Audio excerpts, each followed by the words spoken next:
All right, section 2 for quadratics is going to focus a little bit on graphing. So I would get your graphing calculators out. This would be a section that we are going to need it on the back page here.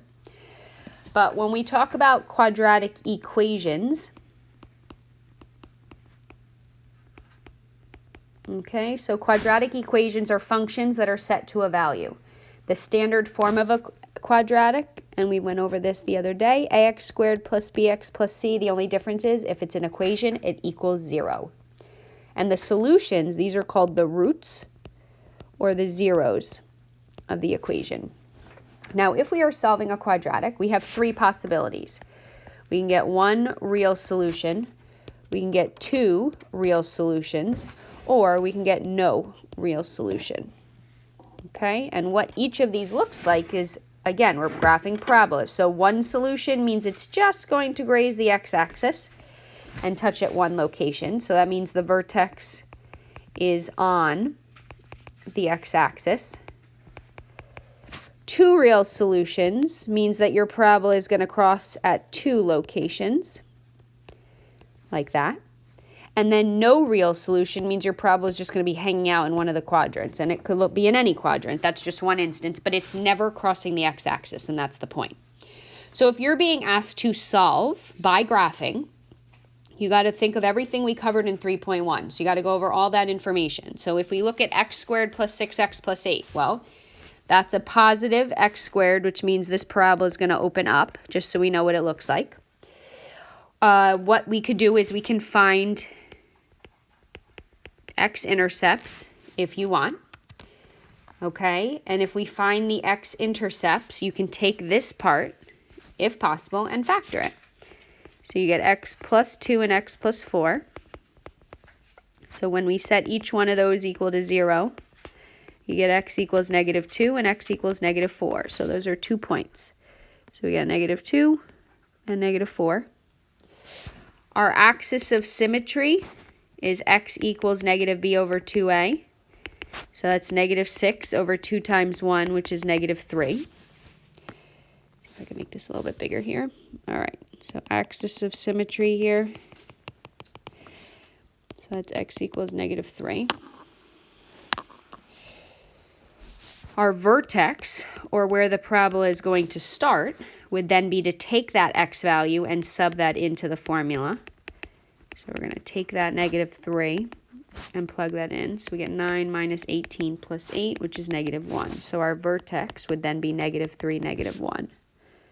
So negative 3, negative 1, plot it, and label it. And we said this parabola opens up. So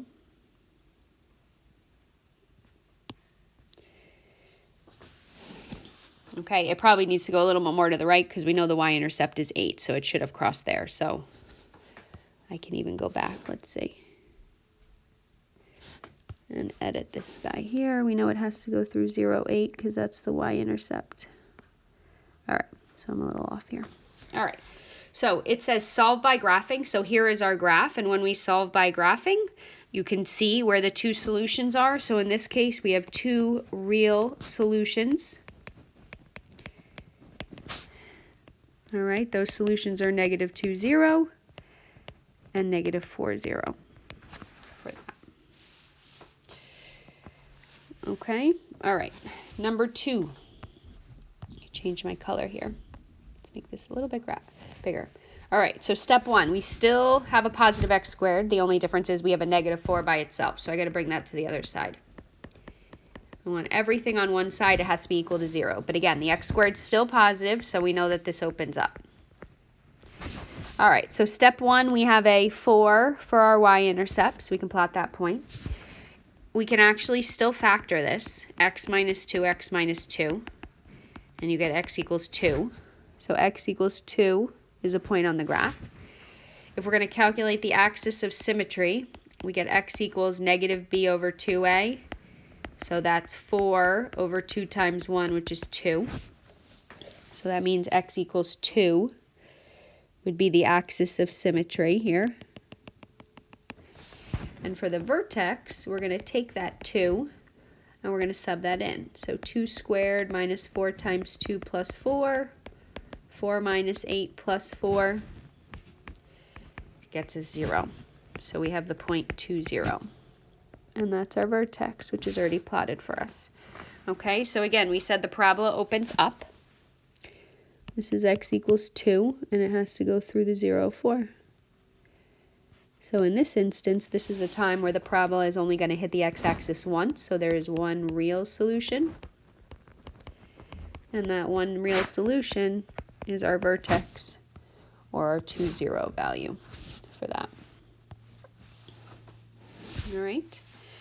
All right, so what I want you to do is to pause the video, and I want you guys to see if you can answer the third one by yourself before we get to the actual calculator portion of this. So again, this should all be getting done without the calculator. So just keep that in mind. All right. So again, hopefully you pause the video. I'm going to go over this last one here. So everything's in one spot. We see that it opens up. In this particular case, if you're trying to factor, what you're going to realize is you can't factor. It's prime. Okay? So you can opt to use the quadratic formula if you can't figure it out.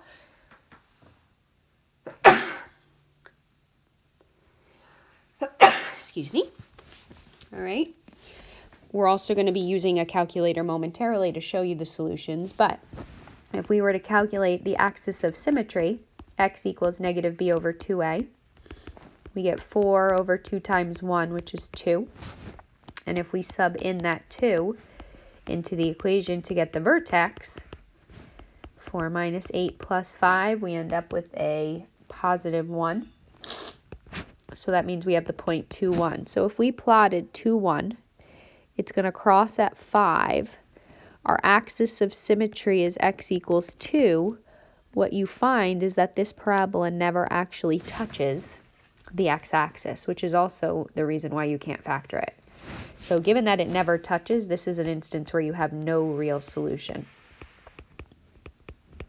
Again, the whole point is that it has to touch the x-axis. So maybe just add for clarification, never touches or crosses the x-axis.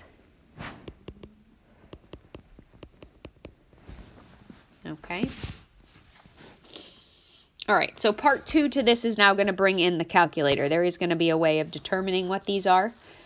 So we're going to try it with sort of a more challenging type of question that you're given here.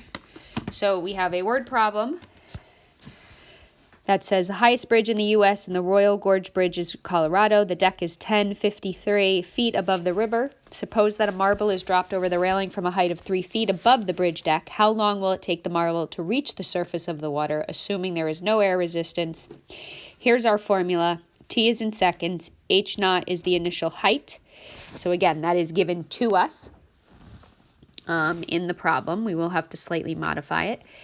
And it is above the water. So we're going to determine h of 0 from the information above, and we're going to write a quadratic equation that represents the situation.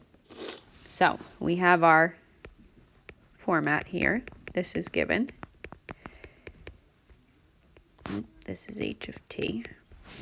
So now if we look, there's two numbers in the problem that are given to us. So it says the deck is 1,053 feet above the water. Suppose a marble is dropped over the railing from a height of 3 feet. So we have to figure out basically what the height is. So the deck is 1,053 feet, but you're dropping it 3 feet above the railing. So that means the height is actually 1,056 feet. So that is now going to be the initial height that we are starting with. So h of t is equal to negative 16t squared plus 1056 for that. Okay, now this is not one you can factor. This is not one that has been as easy as it has been in the past. You're also missing the b value, which means that that coefficient is 0. So what we can do here is this is where the calculator comes in. So here's our steps to follow. So everybody should have their calculator out right next to this video while you're taking notes. So it says to find the zeros using a TI calculator, you're going to go to y equals, and you're going to type in the equation. So we have negative 16. We're just going to treat the t as if it were x. So x squared, the square button's in the first column, plus 1056. Okay, we're going to hit the graph button, which is in the top right corner. If it is not in your screen, you can always hit zoom and then number 6 to get a better picture of it. But this one's still, no matter what, it's going to be, you're not going to see the entire graph. So now what we're going to do, because again, our goal is to calculate the zeros. The zeros are where it crosses the x-axis. And we can see that there's 2 locations where this happens. So what we have to do is we have to figure out what those are. And you can't just count because most likely these are going to be decimals. Okay, so we know that this parabola opens down. So what I'm going to do is actually draw a little helpful hint right here. So the parabola resembles something like this, and we are looking for this point right here and this point right here. That's where they cross. So on the calculator right now, what we're going to hit, here's our step 3. We're going to hit second trace. All right, we're going to hit number 2 for the zeros. And now what you need to be careful of is as you're moving along the parabola, so if I draw this is the direction you're going, from this way to this way. You're going to have to decide, okay, which time am I right bound and which time am I left bound? So if you're coming up the parabola, that means left bound. So left bound needs to be lower than the point. Needs to be lower than this point, than the point. Whereas right bound is above the point. Right bound above the point. So what I mean by that is now we've hit second trace, we hit the 0, and you see left bound on your screen. So you need to move your cursor. I'm not quite sure what side your cursor currently is on, but you got to move your arrows so that you can actually see the cursor itself. Okay, so again, some people you're gonna have to move it for a while because depending on what your y value is, you want to bring it down dramatically because you want the y value to be somewhere around 0. Okay, but keep in mind it does jump quickly. So once you see that little cursor, and to be honest, what might be helpful is hit zoom 3 for zoom out. That gives you a better sort of visual of where you're at in terms of the graph itself, especially since it was such a big graph. And then try it again. Hit zoom trace number 2. And then you should be able to see where your blinking cursor is. And as the y value is getting closer and closer to 0, you should be able to determine, okay, well, if I'm jumping from a positive to a negative, I know that a 0 has to happen there. And I'm looking at the y values right now, which should be on the right-hand side of your screen. So if you push your cursor down so you get a negative value and hit enter, and then what you're going to find is it's going to jump and it's going to say right bound. So if we said that the left bound was negative in that case, then the right bound needs to be positive because in between it needs to be 0.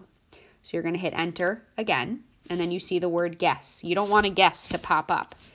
So then you're going to hit enter one more time, and you're going to find that you're going to get a value. I'm going to use t. That's about negative 8.12 for your value, for your number. Now again, that was just the left-hand side. So now what we have to do is we have to repeat this process for the right-hand side. The only difference is the left bound is now going to be above the point in terms of where your cursor needs to be. And the right bound is going to be below the point in terms of where your cursor needs to be. So below the point, but again, hit second, trace, number 2 for 0, and now you're going to move your cursor. You're going to move it all the way, and you're going to find that it goes up, and then it starts to come down. So again, you're looking for that change from positive to negative. Now the left bound should be positive, and the right bound should be negative so that you can have 0 in between. You hit the enter button and you get a guess, and you're going to find that you end up with another number, same number that you just got, it's just now positive, and you get 8.12. So if we're solving for how long, all right, or what the t value is in this particular case, we know time can't be negative, which means we're only going to take the positive version. So the 8.12 seconds is the answer that we want. If you were just solving a regular quadratic, then yes, you would keep the 2 answers there. But for this, you're just, because it's a word problem, you only want the positive version. So try these homework problems. Yes, use the graphing calculator.